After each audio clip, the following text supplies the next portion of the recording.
En fait, je voulais faire animatrice en milieu hospitalier. Ouais. Ça m'y tenait vachement, mais à l'époque, il n'y avait pas de diplôme vraiment existant. Mhm. Donc, la plupart du temps, ça allait être des aides-soignantes ou des infirmières qui allaient faire Ouais. le métier en reconversion pour un emploi thérapeutique ou parce qu'elles avaient des facilités avec le métier. Donc moi, ce qui me posait beaucoup de problèmes, parce que infirmière, c'est un métier de foi, donc on ne peut pas faire infirmière pour finir animateur. Enfin, à mon sens, après chacun.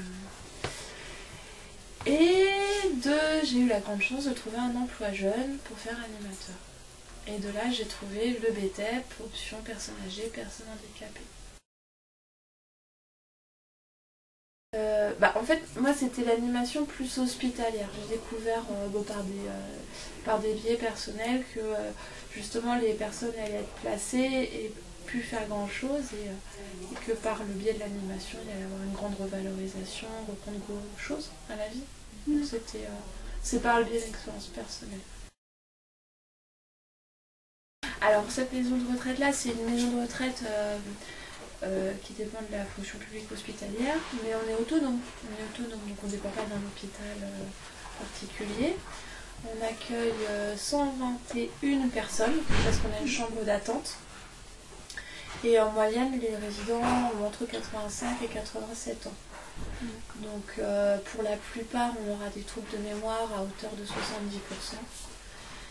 Et donc troubles de mémoire, sachant maladie d'Alzheimer, maladie de Korsakoff, corps de Lévy, enfin démence cardiovasculaire, ça peut comprendre beaucoup de maladies. Et sinon, ça va être des dépendances plus physiques, des maladies qui ont besoin d'un encadrement médical, des diabètes à suivre, ou d'autres types de maladies.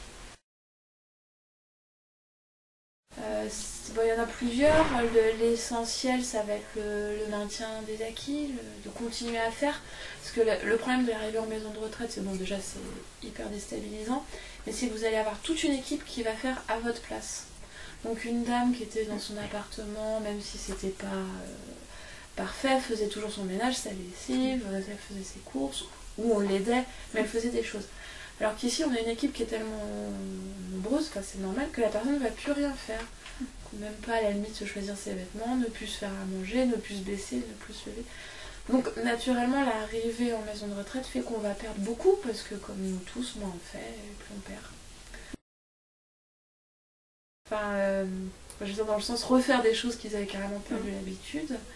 Maintenir un lien social qui rencontre d'autres personnes, pourquoi pas se faire des amis, puis ça se passe, il y a vraiment des affinités qui se créent, donc voilà, et le repère dans le temps. Et puis la notion de plaisir aussi, de loisir et de plaisir, parce que bon, on va toujours dire que c'est inhérent à l'animation, mais bon, ça reste quand même... Il y a du chant, donc par exemple le chant, on va essayer de proposer des chants qui sont en rapport avec la saison, ou avec les fêtes, on veillera quand on les installe qu'ils soient les uns à côté des autres. C'est des toutes petites choses, mais qui mis bout à bout fait qu'on atteint quand même nos objectifs. Donc il y a le chant, il y a des jeux de mots, de la gymnastique douce, du tricot, de la lecture à haute voix, des travaux manuels, de l'intergénération, des jeux de société, on écrit notre journal, il y a du théâtre, du cinéma, des spectacles, des sorties. C'est compliqué parce qu'ici on a tellement d'intervenants qu'on en arrive presque à assez peu animer sur le terrain, nous, à être animateur pur. Donc on va coordonner les interventions des uns des autres, on va un peu centraliser en fait, j'ai envie de dire. Dans le domaine de l'animation, pas du tout du soin, chacun son. Mais le rôle de l'animateur, ça va être une centralisation entre les intervenants, les cuisines. Évidemment les résidents, connaître les résidents, les accompagner selon leur goût. Je pense qu'ils vous ont beaucoup dit à la rentrée, l'animation, animer, amener la vie et tout. Et on est dans un cadre où on est quand même vraiment on est dans un vrai lieu de vie, mais qui est quand même quelque chose qui a été créé de toutes pièces pour les besoins de la prise en charge des résidents. Donc nous on va être un peu la bulle qui va amener la vie, mais dans le sens amener du quotidien, amener du loisir, du changement, créer du lien, pas amener la vie dans ce système de fonctionnement qui est très rigide, très carré, parce qu'ils sont obligés de toute façon pour faire tourner la maison de retraite. Oui. Moi je suis animatrice, tout simple, reconnue sur les grilles indiciaires et tout. Donc je fais 9h-18h minimum, c'est-à-dire que je peux faire plus, moins, mais c'est rare. On peut revenir le week-end, donc samedi ou dimanche. Donc, dans ces cas-là, on récupère. Donc c'est la psychologue qui est ma référente, donc qui est au-dessus de moi. On travaille avec une deuxième animatrice en binôme. Les fonctions, donc ça va être de monter les divers projets. Mis bout à bout, ça fait le projet d'animation. En résumé, ça va être d'assurer la mise en place du projet d'animation. Donc contacter les différents intervenants, faire les commandes, faire les plannings. Donc ça c'est vraiment point de vue technique. Et nous on travaille, on va rencontrer les résidents individuellement pour après faire les listes selon leur goût. Voilà. Donc après on a un classeur de participation. On va aller chercher les résidents. Excusez-moi. Il n'y a pas de souci. Mais les fonctions, c'est presque à lister parce que c'est c'est étendu. C'est très étendu en fait. On tape les plannings, on va faire les affiches, on va voir les résidents pour savoir ce à quoi ils veulent venir, puis les connaître. On va aller les chercher. Du coup, je recommence. On va animer. Si on n'anime pas, on va coordonner le planning, j'ai envie de dire, pour que tout ça tienne à peu près debout. Il faut qu'on trouve un juste milieu entre l'événementiel et le régulier, parce qu'ils ont vraiment besoin de régulier, les résidents, c'est hyper important.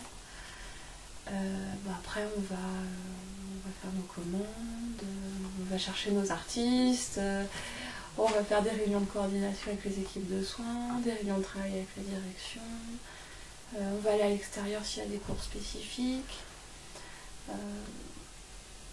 mettre en place toutes les animations que je vous ai dit tout à l'heure. Ce qui est pas mineur, c'est ce qui fait l'essentiel de notre temps. Nous on fait les photos, ça c'est vraiment un détail, mais on fait les photos des résidents. On range pas le bureau comme vous voyez. C'est pas un truc qu'on fait. Puis on essaye de se remettre en question régulièrement sur la cohérence et si ça leur a plu, si on continue dans cette voie-là ou pas. D'accord. Et après, on écrit notre projet d'animation. C'est un gros travail théorique. Et toute activité est suivie informatiquement. Monsieur machin est venu, il s'est passé ça. Attention, là il y a un changement de comportement. D'accord. Donc ça aussi, ça prend beaucoup de temps. Et vous faites un bilan après chaque activité sur le comportement de tel résident. Oui. Point positif, c'est extrêmement riche en rencontres. On va déjà aller à la rencontre des résidents, la rencontre des bénévoles, des collègues. Ça a des points de vue professionnels passionnants, des richesses humaines extraordinaires. Enfin vraiment, on rencontre des personnes extraordinaires. Et professionnellement, on apprend beaucoup parce qu'on travaille avec les psychologues, les infirmières. Donc je vais apprendre plein de choses sur le médical, la psychologie. Donc là-dessus, c'est passionnant. Sur la nature humaine. Voilà, en général. Parce qu'on voit du groupe, de l'individuel. Les différents projets font qu'on va toujours se poser de nouvelles questions, on va mettre toujours en place de nouvelles stratégies. Alors pas surtout, parce que nous aussi on a besoin d'une barque, parce que sinon je crois qu'on s'en sortirait pas. Mais il y a vraiment une grosse richesse intellectuelle de remise en question, de nouveautés en permanence. Les points négatifs, c'est que c'est un métier où on aimerait un peu réussir à tout faire. La théorie est parfaitement énorme et à mettre en pratique, il y a un moment où il faut savoir mettre une limite. Sinon on ne pourrait pas, tout simplement. Donc, il faut savoir soi-même se mettre une limite. C'est pas toujours évident parce qu'il y a des choses, il faut faire le deuil, il y a une partie de frustration, on ne peut pas tout faire.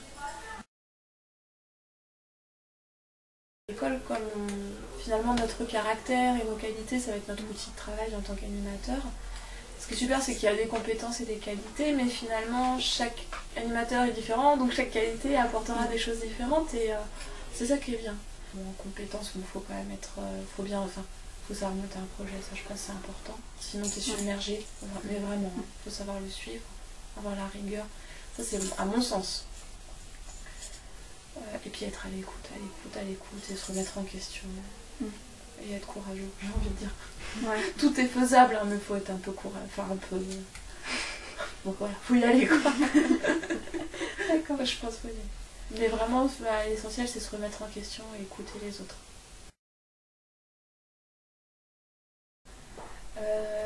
Je pense qu'il y a les années qui jouent. Après on s'attache aux résidents, c'est pas... même s'il faut qu'on fasse attention de quelle manière on s'attache, sinon ce serait pas... Mais je pense, moi personnellement, parce que chacun... je pense qu'avec les années j'ai compris qu'ils étaient là pour qu'on les accompagne au mieux vers la fin de vie. Mais déjà c'est l'ordre des choses. Ça on peut pas le changer. Et on n'est pas de leur famille. On a beau beaucoup les aimer et tout, on peut pas se permettre d'être affecté comme un grand-parent, un frère, une soeur. On n'est pas de leur famille et notre rôle c'est vraiment de les accompagner. Ouais. Voilà. Et il y a des moments où on ne sait pas pourquoi, ça c'est très lourd. On ne sait pas pourquoi, un décès de trop ou c'est très lourd. Mais généralement, moi dans mon cas, je sais où est ma place par rapport à ça. D'accord, tu arrives vraiment à prendre du recul.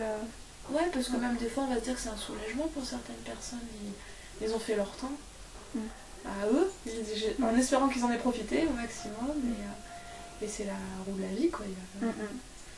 On n'y peut tellement rien que... Puis il serait pas forcément content qu'on soit triste. Hein. Il dirait mon petit, j'avais 90 ans hein, quand même.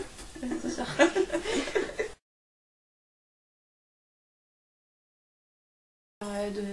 De bien évaluer ce qui est du ressort de votre métier de l'animateur et ce qui le dépasse et pour des encadrements type maison de retraite parce que on peut vous demander tellement de choses que c'est bien de délimiter, pas au début hein, en allant, mais ce qui ne fera pas tes fonctions et ce qui en fera pas partie. Mais ça c'est très important, mais comme on a une équipe qui est hyper riche, hyper complète, c'est facile. C'est facile. Quand on est seul, c'est un peu plus dur de savoir ce qui est dans tout ça, ce qui n'est pas. Mais là, bon, la psychomote, elle va dire tout de suite, non, ça c'est de la psychomotricité, la psychologue va dire ça c'est de la psychologie. Donc du coup, finalement, ça aide à trouver sa place. C'est vrai, vraiment, tu te ressors. Pas toujours dire oui, mais toujours accepter les idées des autres, évaluer leur faisabilité. Par contre, pas toujours dire oui, parce que sinon c'est pas possible. Mais si tu évalues la faisabilité, c'est toujours pour le résident, qu'est-ce que ça va lui amener,